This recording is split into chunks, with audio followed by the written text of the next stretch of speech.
विष्णु के गले में जाके अपने आप पड़ गई। कल्प वृक्ष निकला, वो स्वर्ग में चला गया। अप्सराएं निकली, वे स्वर्ग में चली गईं। और 8वें में महाराज समुद्र से लक्ष्मी प्रकट हो गई। बोलिए लक्ष्मी माता की जय। और भागवत में अष्टम स्कंद में 8वें अध्याय में 8वें श्लोक में लक्ष्मी प्रकट हुई है। और जिस किसी व्यक्ति के पास धन का अभाव होता हो, जो कमाते तो बहुत हैं लेकिन उनके घर में धन टिकता नहीं हो, तो उन माताओं को चाहिए, उन बाबाओं को चाहिए कि वे इस मंत्र का जप करें। और ये भागवत का सिद्ध मंत्र है महाराज। वो क्या मंत्र है? ततस्याविरभूत साक्षात् श्रीरमा भगवत्परा धनंजयन्ति दिशा कांत्या विद्युसोदामणि यथा। समुद्र से साक्षात लक्ष्मी माता प्रकट हो गई, चमचमाती हुई। अब लक्ष्मी को तो हर कोई चाहता हो।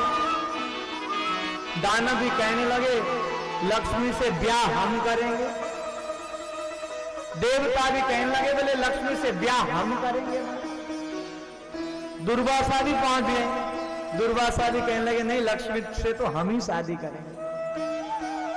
ब्रह्मा जी ने कहा एक काम कर लो, लक्ष्मी के हाथों में देंगे हम वरमाला, और ये जिसके गले में डालेगी वही उसका पति हो जाएगा। लक्ष्मी सबसे पहले गई इंद्र के पास। फिर विचार करती नहीं नहीं नहीं, ये इंद्र कभी भी भागता रहता है और जब भी देखो हमारे नारायण के पास ही आता रहता है, इसके गले में माला डालना ठीक नहीं है। फिर गए, सामने गौतम ऋषि बैठे थे। गौतम ऋषि के गले में माला डालना चाहा, फिर सोचा ये गौतम ऋषि तो बड़े खतरनाक है। श्राप देके अपनी स्त्री को पत्थर बना दिया। और मान लो किसी बात पे मेरे से नाराज हो जाए और मुझे श्राप दिया और कह दिया कि तू पत्थर की हो जाए। उस समय तो राम थे, अब राम कहां से आएंगे ना। गौतम को भी ठीक नहीं मारा। किसको डालू? बलि राजा को डालू? बोले अरे ये तो दैत्य लोग हैं, इनको भी डालना ठीक नहीं। इतने में भगवान नारायण प्रकट हो गए। सब लोग जय जयकार करने लगे, बोले नारायण भगवान की। लक्ष्मी माता ने वो वरमाला ली और मेरे नारायण के गले में डाल दिया। बोलो लक्ष्मी नारायण भगवान की जय। अब आज लक्ष्मी के स्वामी बन गए नारायण। लेकिन लक्ष्मी की एक बहन है दरिद्रा देवी।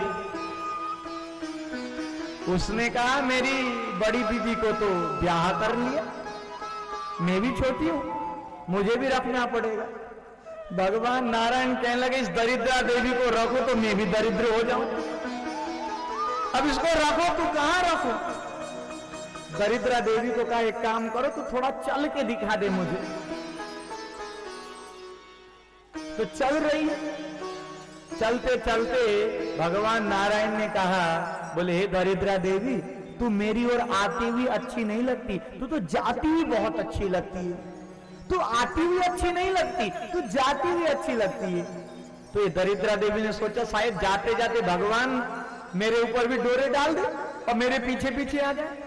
बहुत दूर तक पहुंची लेकिन नारायण आए ही नहीं। दरिद्रा देवी कहने लगी, बोले सावधान भगवान, मुझे रुकना है, आपके साथ ही रुकना है, अब ऐसे वैसे मानने वाली नहीं हूं। तो भगवान ने कहा एक काम करो, रविवार के दिन तुम पीपल में रहना चलो, क्योंकि नारायण भी पीपल में रहते हैं।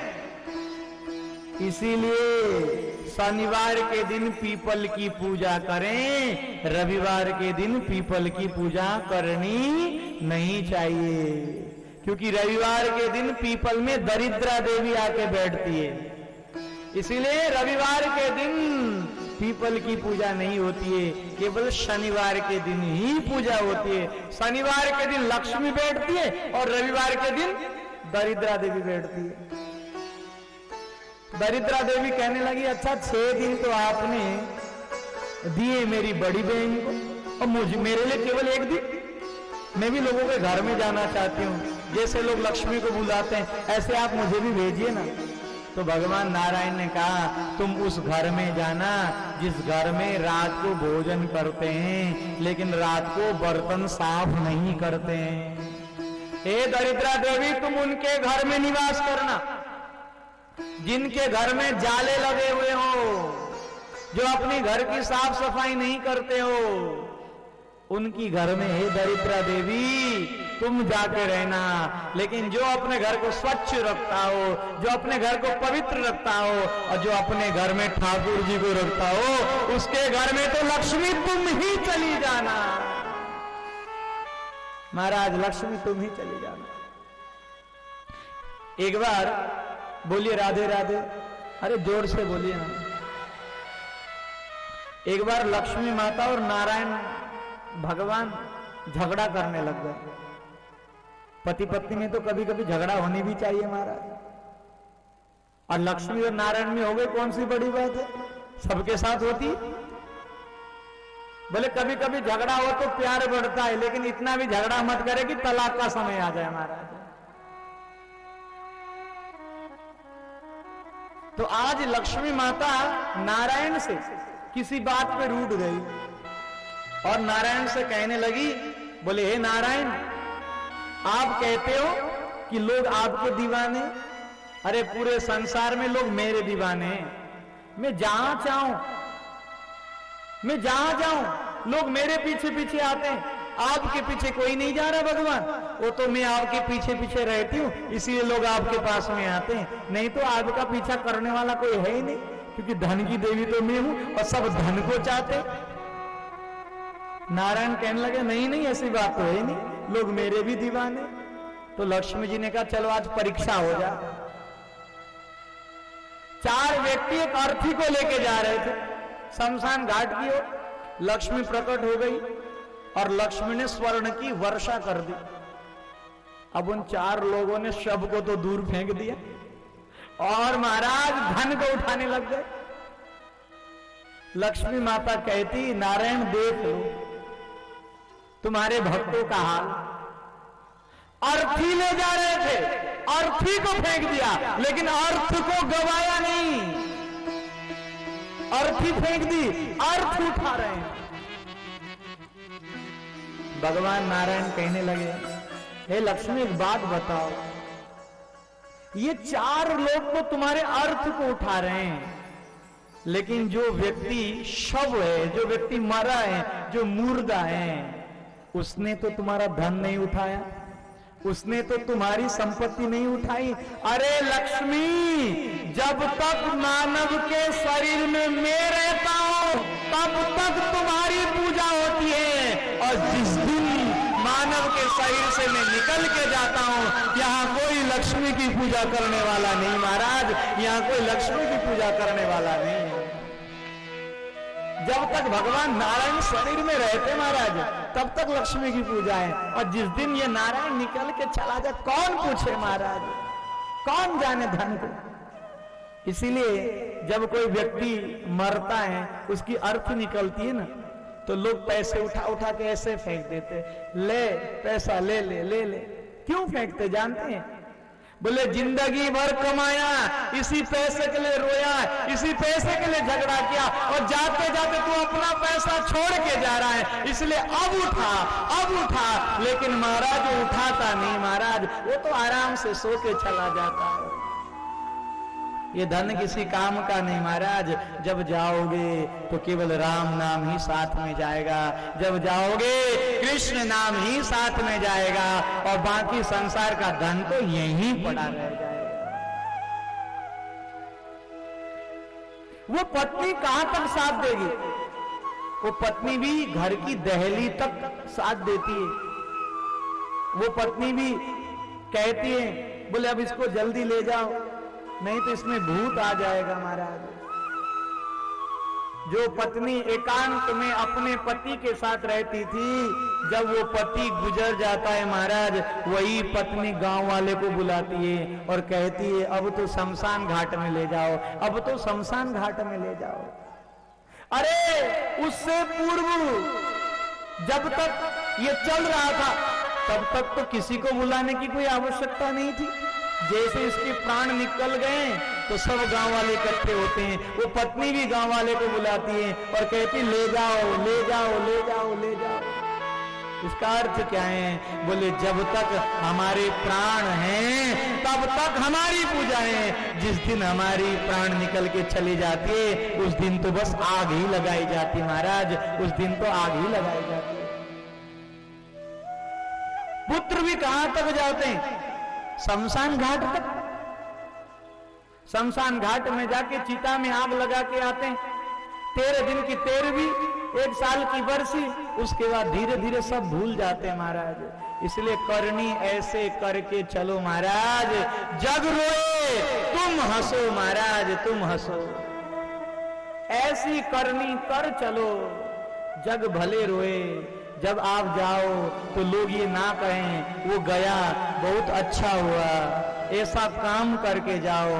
लोगों के मन में दुख हो, लोगों के मन में कष्ट हो, लोगों के मन में वेदनाएं हो, वे कहें कि वो जो गया बहुत बुरा हुआ, वो समाज का बहुत हित करता था, देश प्रेमी था। आज महाराज लक्ष्मी प्रकट हो गई, लक्ष्मी ने नारायण को वरा है और आज महाराज ऐसे ही समुद्र मंथन किया गया, अमृत निकला है और उस अमृत को देवताओं ने पी लिया है। भूलवश एक राक्षस ने पिया, भगवान नारायण ने उसका सर भेदन कर दिया और उसको राहु और केतु बना दिया। आज महाराज गृहेष्वयस्वतिथयो नार्जिता सलिलैरपि यदि निर्यान्ति ते नूनं थैरुराज गृहोत्तम।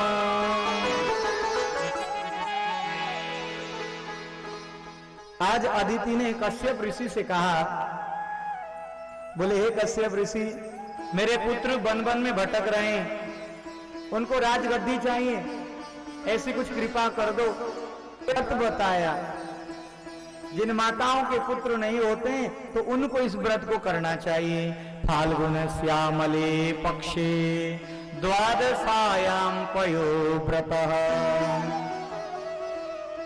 फाल्गुन महीने की शुक्ल पक्ष से लेके 12 दिन तक दूध और फल लेके उपवास में रहें और अमावस्या के दिन जहां सुअर मिट्टी खोदता हो उस मिट्टी से जमीन लें और किसी पवित्र जलाशय में जाके स्नान कर लें और उसके बाद घर में आके फिर हवन कराएं 12 मंत्र से। तो निश्चित रूप से भगवान की उसके ऊपर कृपा होगी और भगवान के अंश के रूप में वो माता पुत्र प्राप्त कर जाएगी, वो माता पुत्र प्राप्त कर जाएगी। आज कश्यप की पत्नी अदिति ने भी इस व्रत को लिया और इस व्रत को लेने मात्र से महाराज इनके घर में वामन भगवान प्रकट हो गए। बोलिए वामन भगवान की जय। आज वामन भगवान जैसे ही प्रकट हुए, गुरु बृहस्पति ने मंत्र जप दिया, सावित्री माता गायत्री माता ने नाम जप मंत्र दिया और सभी लोगों ने थोड़ा थोड़ा अन्न दिया। वामन भगवान ने वो अन्न ले जाके बृहस्पति को दे दिया। बृहस्पति कहने लगे, बोले इतने से काम नहीं चलेगा। नर्मदा के किनारे बलि राजा महाराज यज्ञ कर रहा है और बलि राजा बहुत दानी है, जाके उनसे दान लेके आ जाओ। आज वामन भगवान बलि से मांगने के लिए जा रहे हैं महाराज। जैसे ही पहली बार बलि राजा ने वामन को देखा, आहा वो आनंद में आ गया। आज तक इतना तपोमय शरीर, आज तक इतना दिव्य शरीर मैंने नहीं देखा। अद्यना पितरस्तृप्ता अद्यना पावितम कुलम। वामन भगवान के लिए बलि कहता है, हे वामन देवता, आपके आने मात्र से मेरा कुल पवित्र हो गया, मेरे कुल के सभी लोग तर गए हैं। इसलिए आज मैं आपको कुछ देना चाहता हूं। क्या चाहिए?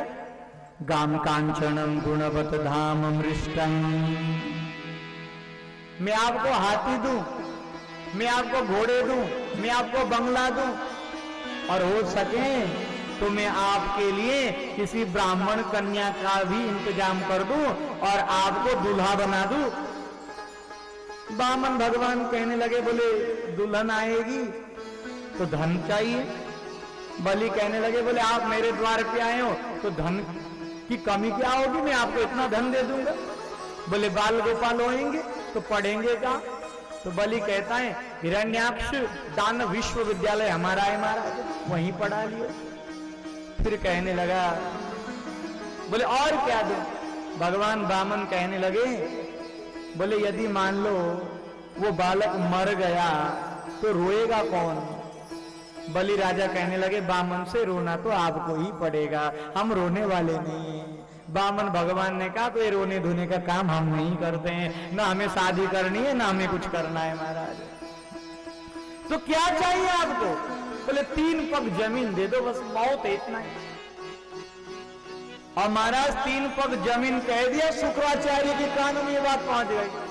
शुक्राचार्य समझ गए ये नारायण है, क्योंकि 3 पग जमीन लेने वाला कोई सामान्य जीव नहीं हो सकता है। भगवान बामन जिस लोटे को लेके आए थे ना, उसकी टोंटी पर शुक्राचार्य बैठ गए। भगवान नारायण संकल्प लेने के लिए पानी निकालते, ये जल निकलता ही नहीं। भगवान ने विचार किया, ओ शुक्राचार्य, कोई दान दे रहा है और दान देने में तू रुकावटें उत्पन्न कर रहा है। भगवान ने अपने आसन की कुसा निकाली और भगवान ने उसी टोंटी पे मार दी। महाराज शुक्राचार्य का एक आंख ही फूट गया। मानो भगवान ये कहना चाहते हैं, कोई दान कर रहा हो, कोई धर्म का कार्य कर रहा हो, और यदि कोई व्यक्ति रोकने के लिए आता है, जैसे मैंने शुक्राचार्य की आंख फोड़ दी, किसी न किसी दिन जो धर्म को रोकने वाले होते हैं उसका भी हास भगवान यही करने वाले हैं, उसका भी हस भगवान यही करने वाले। एक आंख फोड़ चुका है। फिर कहता है शुक्राचार्य बाहर आके, बोले 5 जगह झूठ बोली जा सकती है महाराज, और आपने बोला है, कोई बात नहीं, छोड़ दो संकल्प। देखिए शुक्राचार्य शुक्र नीति में कहा गया है, बोले व्यक्ति 5 जगह पे झूठ बोल सकता है। बोल दू कहां कहां बोल सकता है? अब तो बोलना पड़ेगा महाराज। झूठ तो बोलने के लिए क्या कहा महाराज, सत्य नहीं निकलता, झूठ तो महाराज लंबी कतारें पड़ी है महाराज। क्या बोलना पड़ेगा? अरे जोर से बोलिए ना। 5 जगह पर झूठ बोलने पर व्यक्ति को पाप नहीं लगता है। स्त्रीसु नरम विवाहे च भृत्यर्थे प्राण संकटे गौ ब्राह्मणार्थे हिंसायां नानृतम स्याद्युगुप्सितम। स्त्रीसु, पति अपनी पत्नी को झूठ बोले तो पाप नहीं लगता महाराज। बड़े प्रसन्न हो गए। लेकिन किस परिस्थिति में देखिए, जब पति कोई बात अपनी पत्नी को कह दे और मान लो उसी बात को लेके पत्नी जाके देवर से झगड़ा करने लग जाए, तो पति को चाहिए जिस बात से घर में झगड़ा उत्पन्न होने वाली हो, उस बात को पति अपने पत्नी के साथ हमेशा छुपा के रखे, और भले झूठ भी बोलनी हो तब भी अपनी पत्नी को झूठ बोल दे। क्योंकि माताओं के पेट में ना कोई बात पचती नहीं महाराज, कभी ना कभी बता ही देती है, कभी ना कभी। साल में नहीं बताएगी, 2 साल में नहीं बताएगी, कभी ना कभी, भले 5 साल में बताएगी, लेकिन बताएगी जरूर। माताओं, ये आप लोगों की गलती नहीं है, समस्त नारी शक्तियों को श्राप मिला हुआ है। जितनी भी नारियां हैं उन सबको श्राप युधिष्ठिर जी ने दिया है। जब युधिष्ठिर जी महाराज पिंड दान कर रहे थे तो पिंडदान करते करते कुंती मैया आई। कुंती मैया ने कहा एक पिंड लगा, कर्ण को दे दे तू। युधिष्ठिर ने कहा कर्ण? बोले कर्ण तेरा बड़ा भाई था, मेरा बड़ा बेटा था कर्ण। युधिष्ठिर जी महाराज कहने लगे, बोले कर्ण हमारा भाई और आपने अर्जुन के बाणों से उसको मारने के लिए छोड़ दिया। अरे आप माता जी पहले ही बता देती, कर्ण के पास जाते, रोते, हाथ जोड़ते, हम अपने पक्ष में लेते, उसको अर्जुन का बाण नहीं मारता। इसलिए जाओ कुंती माता, मैं केवल आपको नहीं समस्त नारी शक्तियों को श्राप देता हूं, उनके मन में कोई भी बात रुके नहीं, कभी ना कभी वो जरूर बोल दे महाराज, कभी ना कभी वो जरूर बोल दे। इसीलिए माताएं सावधान होइए, युधिष्ठिर जी महाराज जी का श्राप है। स्त्री सु नरम, और किसी लड़की की शादी होने वाली हो महाराज और 2-4 झूठ बोल दो तब भी चल जाता है, 19-20 चल जाता है महाराज।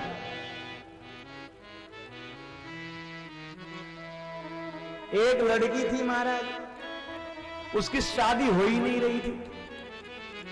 अच्छा, इसीलिए कहा जाता है जब तक बेटी अपने घर में रहती है, माता को चाहिए जितना घर का काम हो बेटी से कराएं, जितना घर का काम हो पूरा का पूरा काम बेटी से कराओ। क्यों? क्योंकि जब आपकी बेटी विदाई होकर दूसरे के घर में जाएगी तो उसकी सास ये ना बोले तेरी मां ने तुझे कुछ नहीं सिखाया, तेरी मां ने तुझे कुछ नहीं सिखाया। इसलिए जितना काम हो सके महाराज रगड़ रगड़ के कर रहा लो महाराज।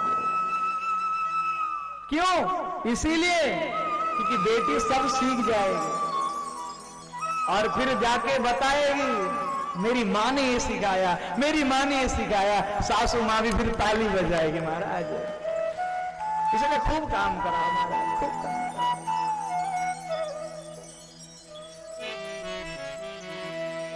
एक बेटी की शादी हो ही नहीं रही थी एक बार, अब वो ना रोटी बनाना जाने ना भोजन बनाना जाने।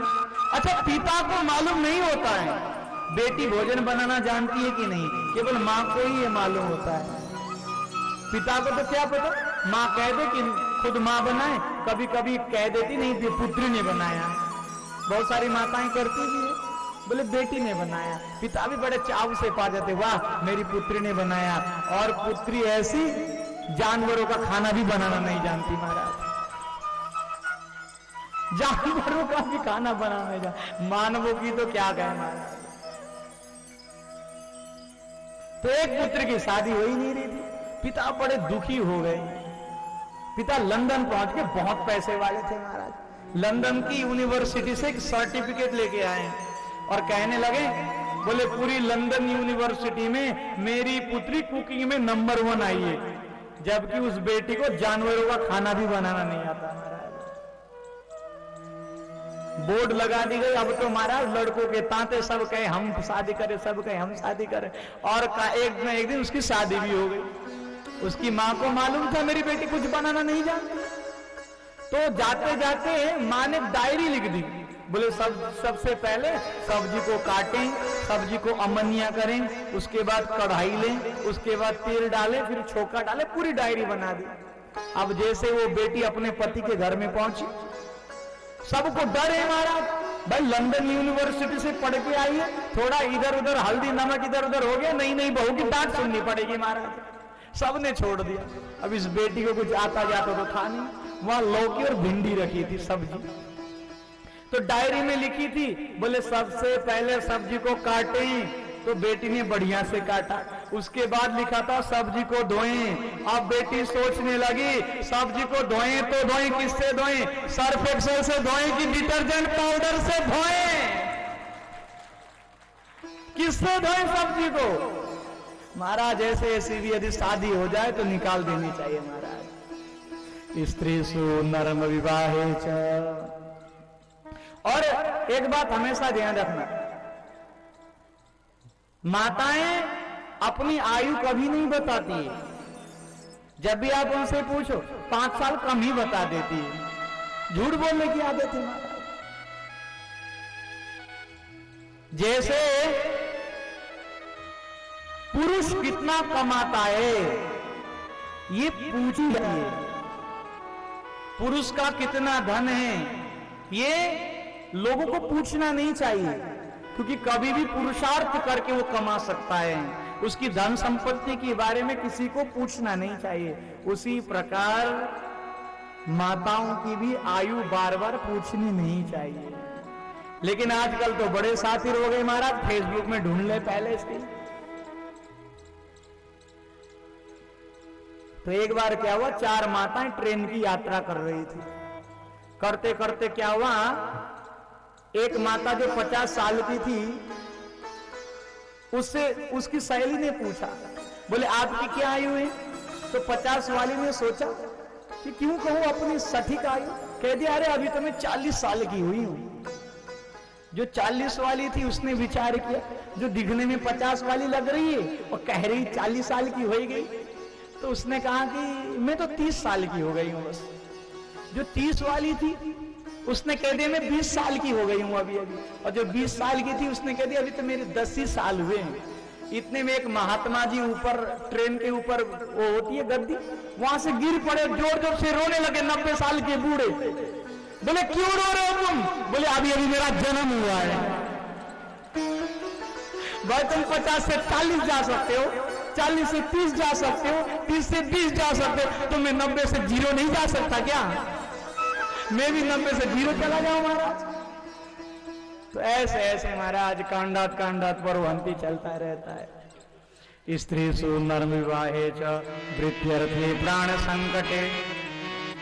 और जब आपके प्राण संकट में हो तब भी आपको झूठ बोलना पड़े, तब भी आप झूठ बोल सकते हैं।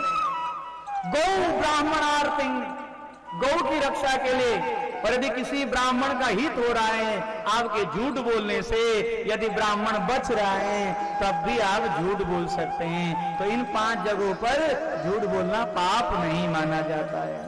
आज भगवान देखिए 5 तो बज गए हैं, थोड़ा समय दे तो मैं बहुत आनंद से कहूं महाराज, फिर अपनी मस्ती में कहूं तो ऐसा ही टाइम लगे।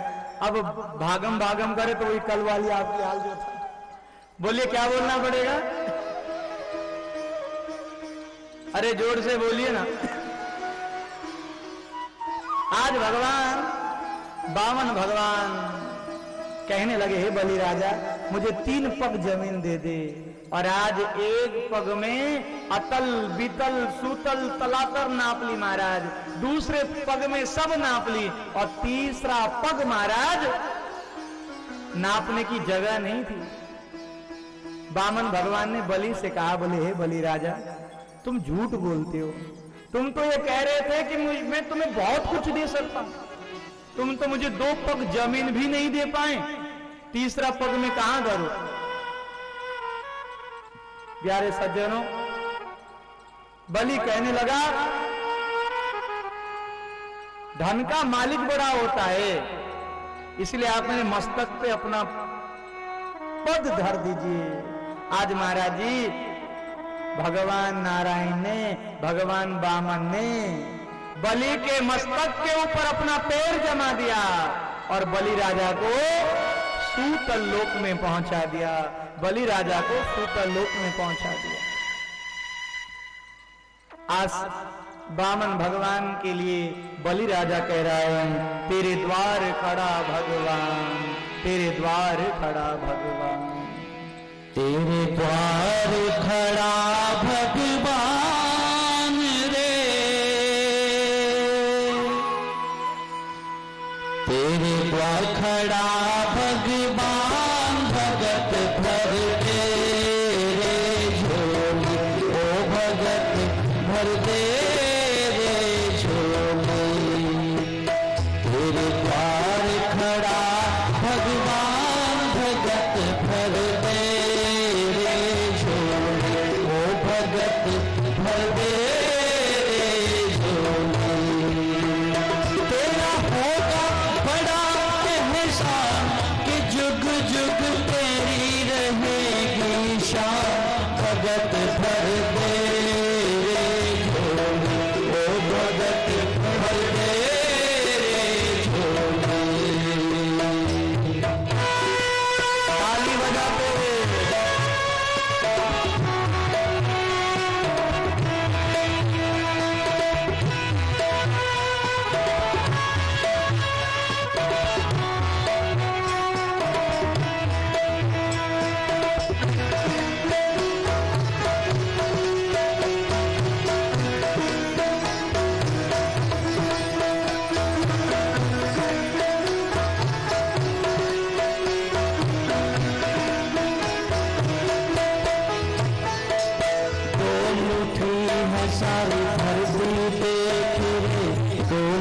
गगन है सारा, डोल उठी है सारी धरती, देख रे पूरा गगन है सारा।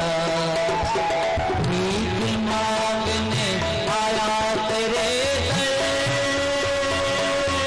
जगत का पालन हारा रे, जगत का पालन हारा। मैं आज तेरा मेहमान होकर ले मुझसे जरा पहचान, भगत भर दे रे झोली, ओ भगत भर दे रे झोली।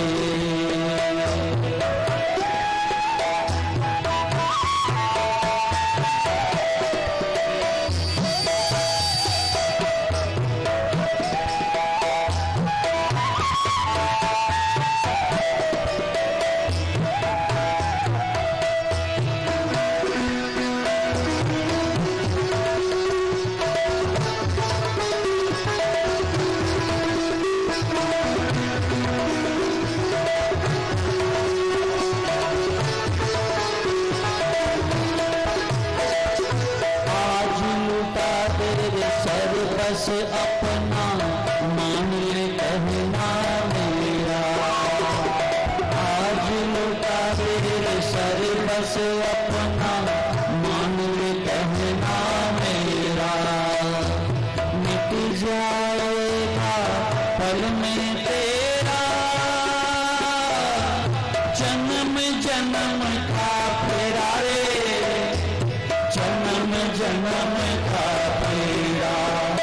तू छोड़ सकल अभिमान हमारी कर ले रे, तू अपना दाम भगत भर दे रे झोली, ओ भगत भर दे रे झोली। तेरे द्वार खड़ा भगवान भगत भर दे रे झोली, ओ भगत भर दे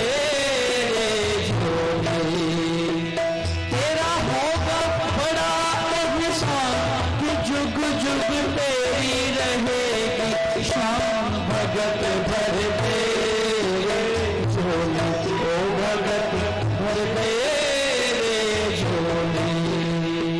द्वार खड़ा भगवान भगत भर दे रे झोली, ओ भगत भर दे रे झोली। बोली वामन भगवान की जय।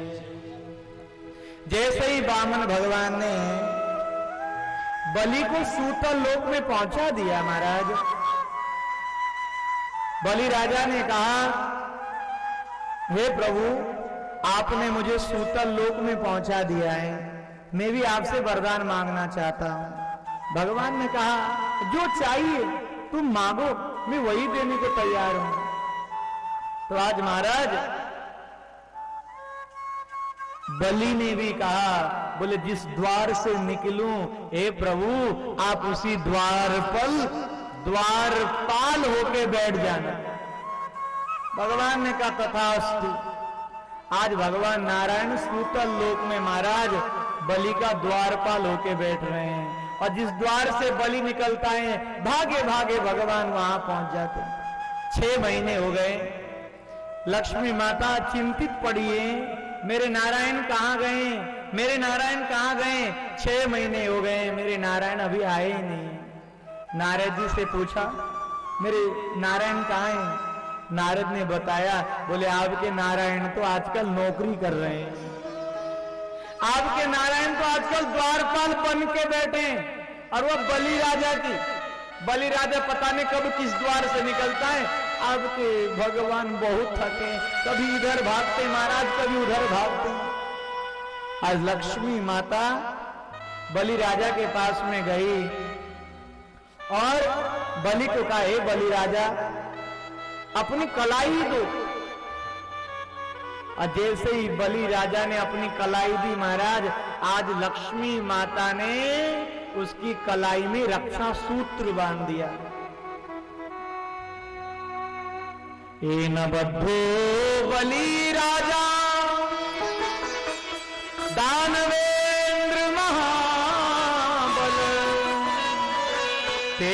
न प्रतिबध्नामि रक्षे माचल।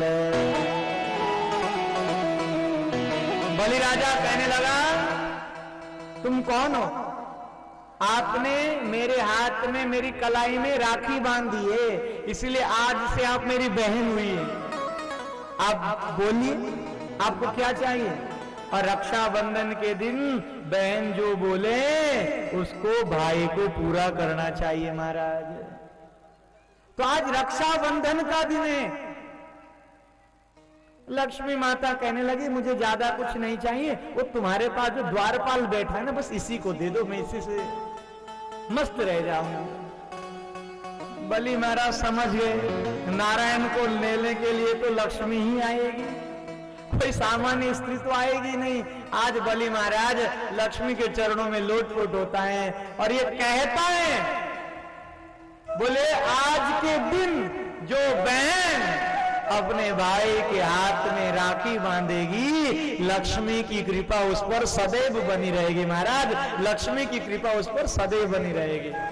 इसीलिए एक बहन अपने भाई की कलाई पे राखी बांधती है, धर्म के लिए, पुरुषार्थ के लिए, ऐश्वर्य के लिए। भाई कहां भी क्यों ना बैठा हो, उस दिन जरूर अपनी बहन के पास पहुंचना चाहिए। आज जब तक कृष्ण का अवतार नहीं होता है, जब तक राम का अवतार नहीं होता है, कि राम आए त्रेता युग में और कृष्ण आए द्वापर युग में। और राम की कथा है 9 दिन की महाराज। अब राम कथा 9 दिन और कृष्ण कथा 7 दिन महाराज, फिर तो सीताराम हो जाए आदमी। तो सुखदेव जी महाराज जी ने केवल 2 अध्यायों में ही राम की चर्चा की। वशिष्ठ के पहले पुत्र हुए जिनका नाम राम रखा गया। बोले रामचंद्र भगवान की। जो आनंद सिंधु सुख राशि, सी करते त्रैलोक के सुपासी। हो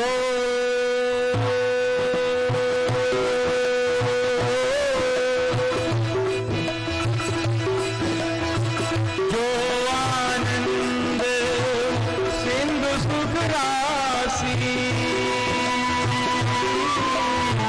सी करते त्रैलोक के सुपासी।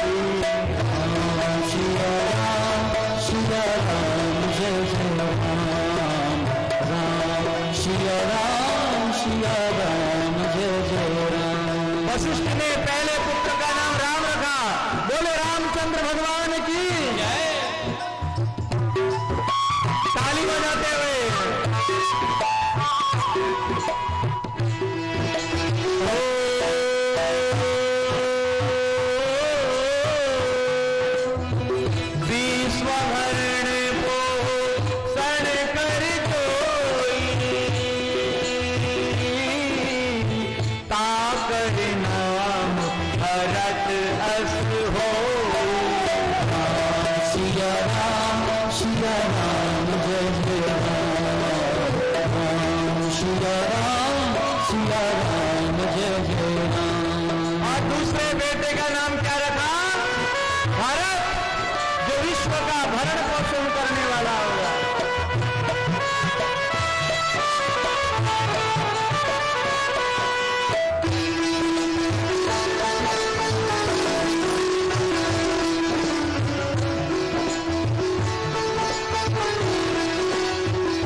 लक्ष्मण धाम राम प्रिय सकल जगत आधार।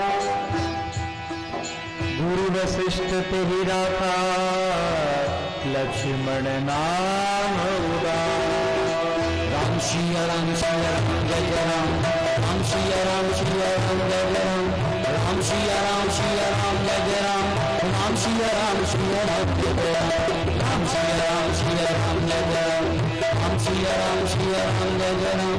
राम सिया राम जय जय राम। राम सिया राम जय जय राम। गुरु वशिष्ठ ने तीसरे बेटे का नाम क्या रखा? लक्ष्मण। और चौथे पुत्र का नाम रखा जिसको शत्रु सताते हो, जिसको अपने दुश्मनों से भय लगता हो, यदि उस चौपाई को गाए तो उसका दुश्मन भी उसका कुछ बिगाड़ नहीं सकता है महाराज।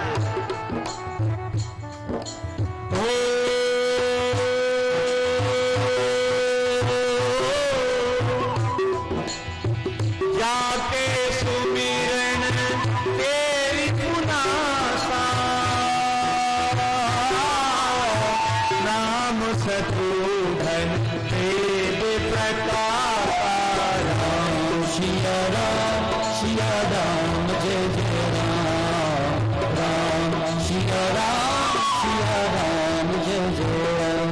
ओ मंगल भवन अगलहारी,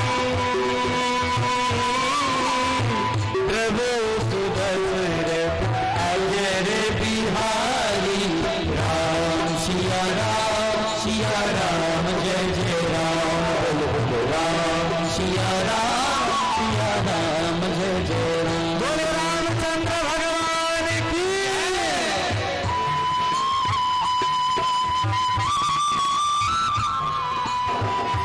और अभी अभी प्यारे सज्जनों, सुप्रीम कोर्ट का भी आदेश आ गया, जहां राम लला विराजते थे वहां राम का भव्य मंदिर बनाया जाएगा महाराज, राम का भव्य मंदिर बनाया जाएगा। और देखिए करिश्मा में बिहार में था और हमें ये मालूम भी नहीं था, किसी को मालूम नहीं था सुप्रीम कोर्ट का क्या निर्णय होगा। 3 महीने पहले हमारी कथा मिथिला में, जनकपुर में, बिहार में निर्धारित की गई थी। 10 तारीख से थी और निर्णय 9 तारीख को आया महाराज। इधर निर्णय आया और बिहार की मिथिला में राम कथा प्रारंभ हो गई महाराज, राम कथा प्रारंभ हो गई। लोगों ने उनके घर घर में जाके उनको माला चढ़ाया, जनकपुर में, मिथिला में। जैसे हम उनके वहां गए वो बड़े रोने लगे, बड़े विलाप करने लगे। हमने कहा बोलिए, हम तो अभी अभी आए हैं और आप रो रहे हैं, आप विलाप कर रहे हैं महाराज।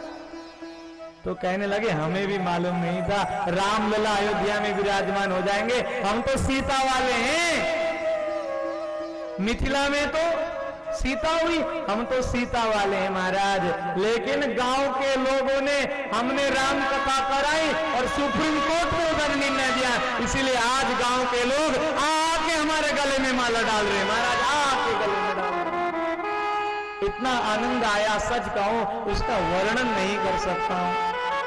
और कथा भी कराने वाले कोई सामान्य व्यक्ति नहीं थे, MBBS डॉक्टर थे, जिसको बिहार सरकार ने डॉक्टरी पर स्पेशल पावर दिया था महाराज। तो आज यही राम भगवान को प्रणाम करते हैं और चलते हैं कृष्ण की ओर। भगवान सूर्यवंश में आए हैं, इसलिए वो सूर्यवंशी हैं, और भगवान कृष्ण चंद्रवंश में आए हैं, इसलिए चंद्रवंशी। कथितो ब्रह्म विस्तारो भवता सोम सूर्ययो, राज्यं चोभयवंशानां चरितं परमाद्भुतम्।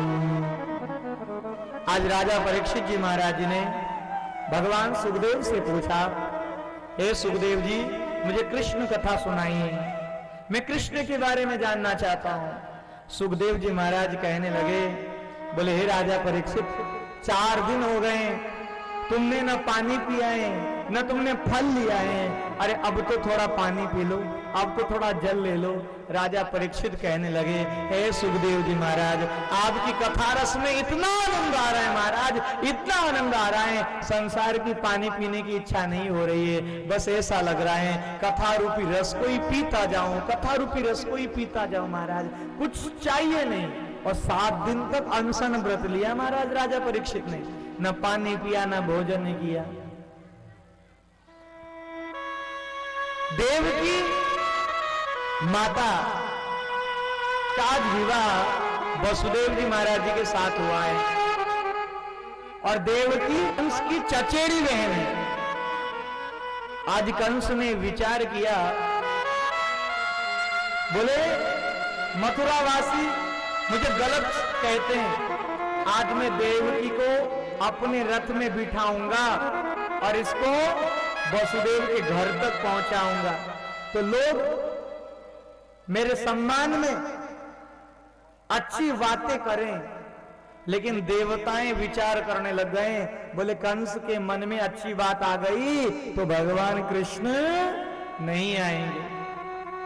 और आज पृथ्वी माता मथुरा के राजा कंस के अत्याचार से डरी हुई नारायण के पास गई, बैकुंठ में भगवान से कहने लगी, हे प्रभु मथुरा में कंस रूपी कैंसर व्याप्त हो चुका है, इसलिए अब आप आइए और एक परम औषधि लेके आइए जो औषधि कैंसर रोग का निवारण कर सके। प्रभु कैंसर रोग का निवारण कर सके। भगवान ने कहा, हे ब्रह्मा जी, हे यहाँ के द्वारपालो, जाइए ब्रज की लता बन जाइए, ब्रज की पता बन जाइए, ब्रज की धूल बन जाइए और ब्रज के ब्रजवासी बन जाइए, मैं भी आऊंगा ब्रज में। आज देवकी को रथ में जैसे कंस लेके जा रहा था, आकाशवाणी हुई, बोले अरे कंस, जिसको तू बड़ी लाड प्यार के साथ लेके जा रहा है ना, इसी का 8वां गर्भ तेरा काल होगा, तेरा काल होगा, तेरा काल होगा। आकाशवाणी की कहने की देरी थी, कंस ने अपनी तलवार निकाली और देवकी के मस्तक पे लगा दिया। वसुदेव जी महाराज हाथ जोड़ते हैं और कहने लगे, बोले हे कंस राजा, आपको देवकी से भय नहीं है, आपको देवकी के पुत्र से भय है। इसीलिए जितने भी देवकी के गर्भ से पुत्र आएंगे, ये सब पुत्र मैं आपको ला ला के दे दूंगा, आप निश्चिंत होइए। कंस ने अपनी काल कोठरी में वसुदेव और देवकी को बंद कर दिया। आज देवकी का पहला पुत्र हुआ। देवकी के पति वसुदेव जी महाराज कंस के पास ले गए और कंस से कहा, बोले हे कंस राजा, ये देवकी का पहला गर्भ है, ये ले लो, तुम्हें चाहे इसको मारना हो चाहे छोड़ना हो, निर्णय तुम्हारे हाथ में है। कंस ने विचार किया, बोले मुझे तो देवकी के 8वें गर्भ से तकलीफ है, पहले से तकलीफ नहीं, छोड़ दिया। नारद जी महाराज आके कहने लगे, बोले देवताओं का कुछ अता पता नहीं चलता है, कब पहला 8वां बना दे और कब 8वां पहला बना दे, कोई अनुमान नहीं होता है, इसलिए कंस समझ जा। कंस ने पहले बालक को बुलाया और मार दिया।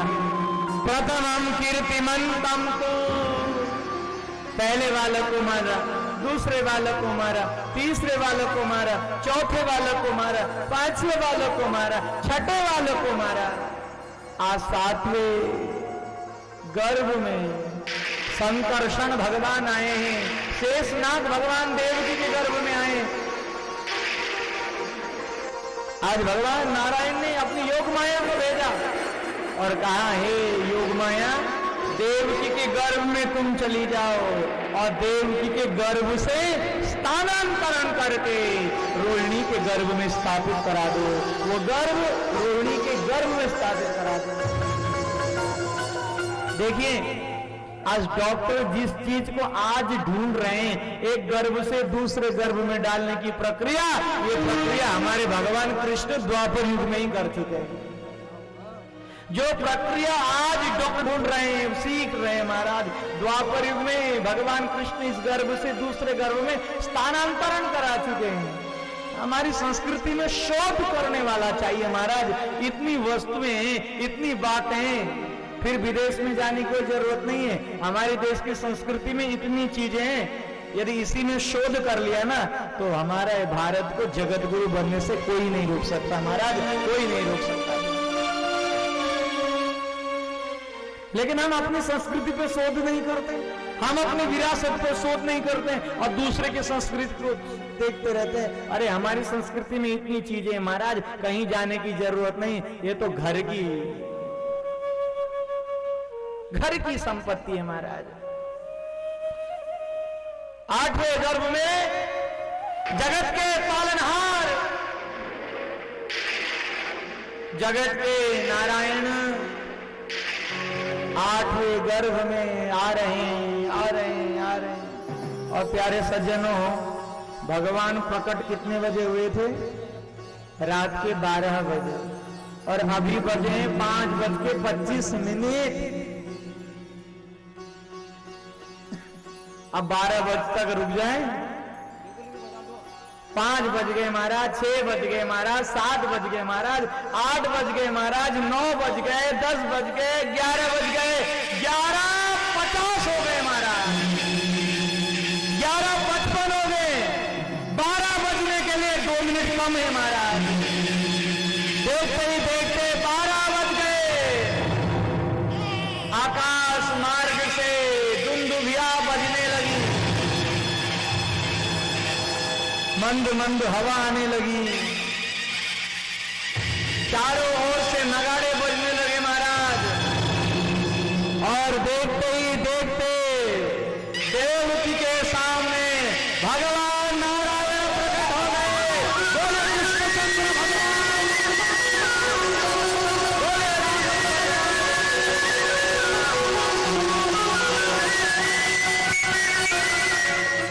आज महाराज जैसे ही नारायण प्रकट हो गए, देवकी ने कहा आपके 4 हाथ हैं महाराज, और बालक तो छोटा होता है, आप तो शंख लेके आ गए, आप तो चक्र लेके आ गए। ऐसे कोई बालक नहीं आता है, बालक को छोटा बनना पड़ता है और बालक को रोना पड़ता है महाराज। आज भगवान नारायण रोने लगे हैं। देवकी ने अपने अंक में भरा है महाराज। वसुदेव जी महाराज जी उसको टोकरी में रखते हैं, और वसुदेव जी महाराज टोकरी में रखकर उस लाला को यशोदा और नंद बाबा के द्वारे पहुंचा देते हैं। देखिए सभी लोग विराजे और विराज कर ही आनंद लेंगे। आइए। स्वागतम कृष्णा। आप देखिए, आप सभी लोग विराज जाइए, बोलिए राधे राधे। स्वागतम कृष्णा शरणागतम पाहि। स्वागतम कृष्णा स्वागतम पाहि। स्वागतम कृष्णा सुस्वागतम कृष्णा। स्वागतम कृष्णा स्वागतम पाहि। सत्यव्रतम सत्यपरम त्रिसत्यम सत्यसे योनिन्दितं च सत्ये। स्वागतम कृष्णा शरणागतम पाहि। स्वागतम कृष्णा शरणागतम पाहि।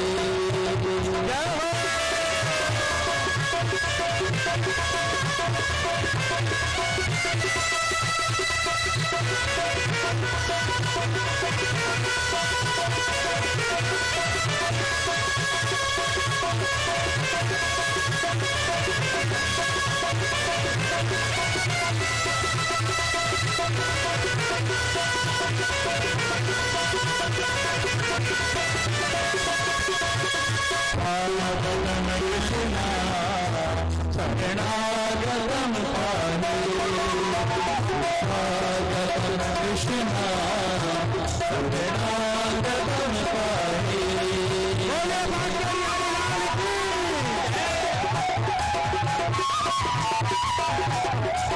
देखिए अब हमारे कन्हैया हमारे पास आके बैठ चुके हैं महाराज।